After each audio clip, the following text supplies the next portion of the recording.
Yan. Nilagyan ko na ng mga pangalan. Ito.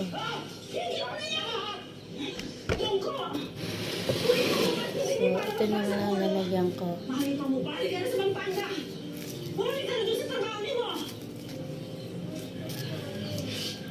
Ito naman yung cooking oil ko.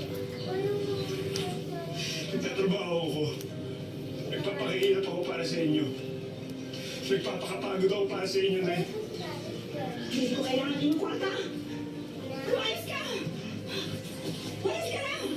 Ayaw na magbalik din eh! Mahirap baklas eh.